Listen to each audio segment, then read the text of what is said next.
Imagine a stable. Small.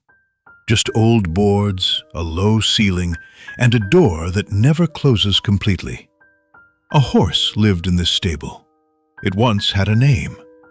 The girl who fell in love with it whispered it into its neck, tenderly, like a secret. But the girl grew up, and the horse was sold. And names don't always stick after a sale. The new owner wasn't cruel. That's important. He wasn't cruel in the way that egotists are cruel. He was cruel in the way that thrifty owners are cruel. Slowly, without meaning to, simply leaving no room for anything more than he needed. He needed a reliable horse, and so she became one. Every morning, the same path. Every evening, the same journey.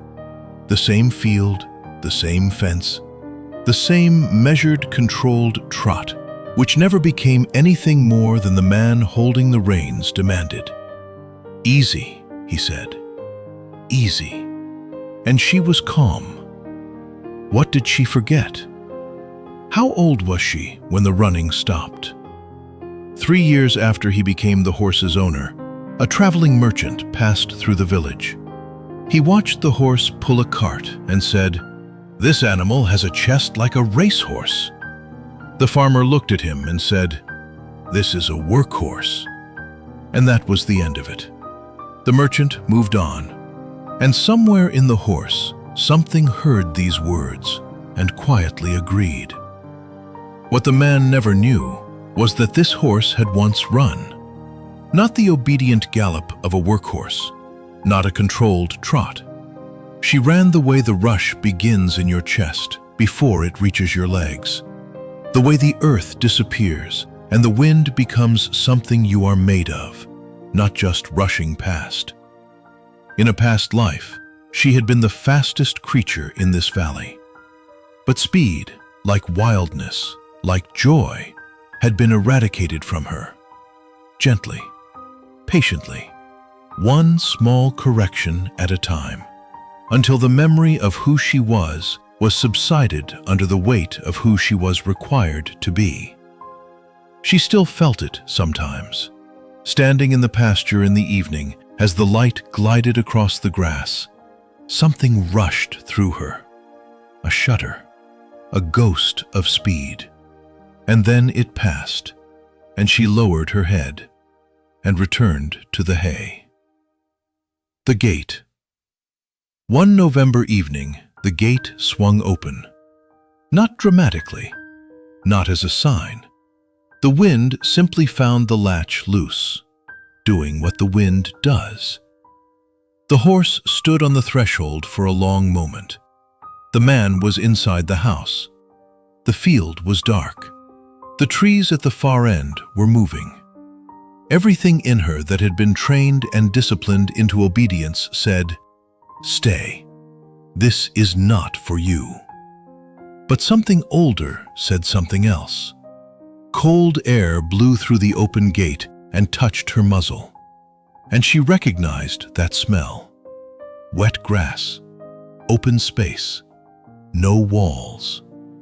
Her legs did not move, because freedom, when you haven't touched it for years, doesn't feel like freedom at first. It feels like danger. It feels like a wrong move. It feels almost like a mistake. She stood there long enough for the clouds overhead to shift, long enough for the light to change. And then her right foot moved, not because she decided to, because she remembered. Running. One step, then another. The grass beneath her hooves was wet. The sky was gray, like before the weather clears. She walked. Then she felt it, that trembling again, rising from somewhere beneath her memory, below her tongue, below everything she'd been taught. And she ran. Not because she decided to, not because someone had given her permission. She ran because her body remembered what her mind had been forced to forget. Return. The man found her the next morning at the far edge of the field. Her side heaved. Her fur was darkened by rain and exertion. Her eyes shone in a way he had never seen before. He brought her back. He fixed the gate. He said nothing. But something had changed. Not in the field, not in the gate, not in the man, in her. Because now she knew, in her bones, in her blood, in a deep awareness that no routine could extinguish, that she could still run. Speed had not died. She simply waited, patiently, like a seed, patiently, like a fire beneath ashes. That's the part of the story that no one talks about. She came back. She could have kept running. The field had no end, as she saw it. The road beyond it led somewhere. Everything in her that had awakened that night pointed forward. But she returned to the stable, back to the cart, back to the path. And I used to think that was the saddest part. Then I understood. She didn't come back because she'd forgotten. She came back because she now had a choice. A prison you can leave is no longer a prison. It's just a place where you'll stay until you decide otherwise. Science. I thought about that horse for a long time, about years spent on the same path, about the same cautious trot. A cautious life, built within boundaries established by someone else. And I think about how many of us live within gates that swung open long ago.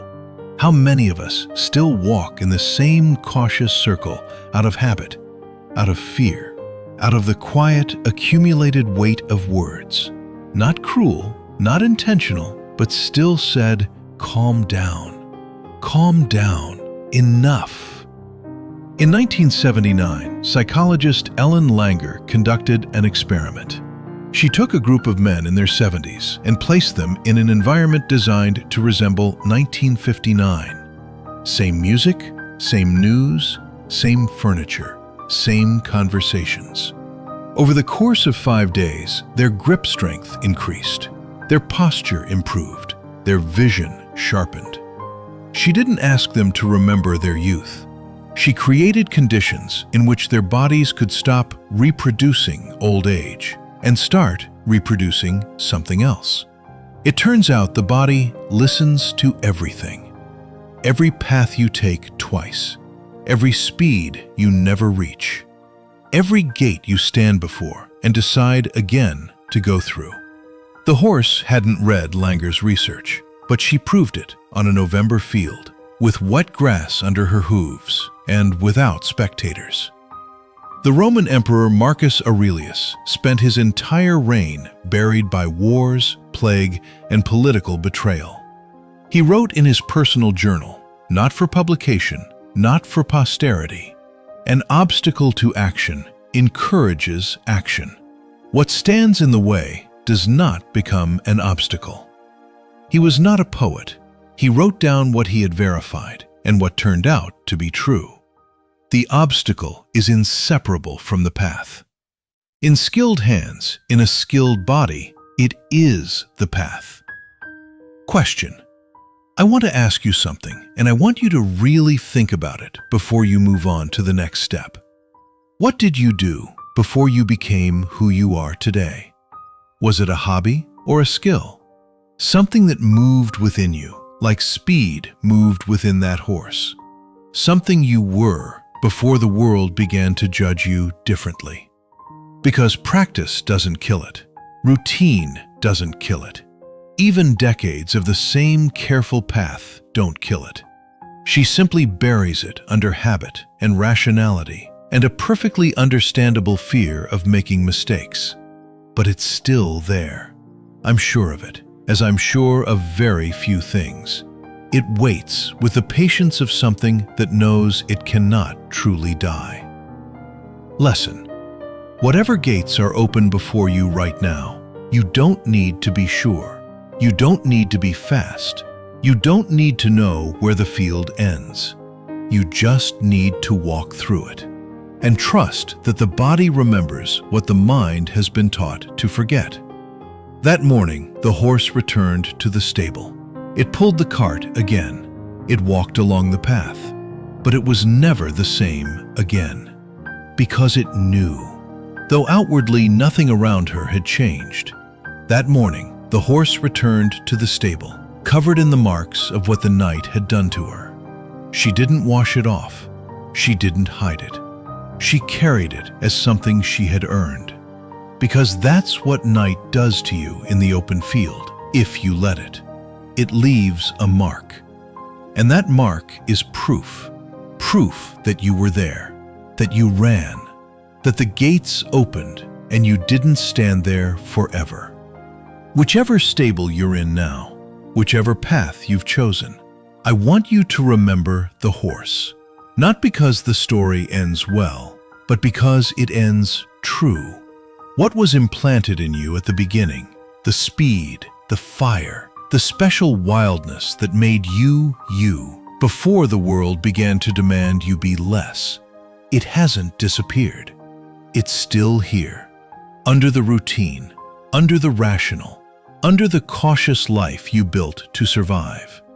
Step forward and let the light find you.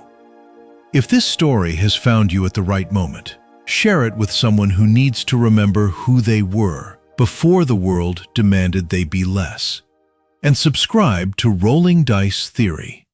Every week, we search for the wisdom hidden in stories we almost missed.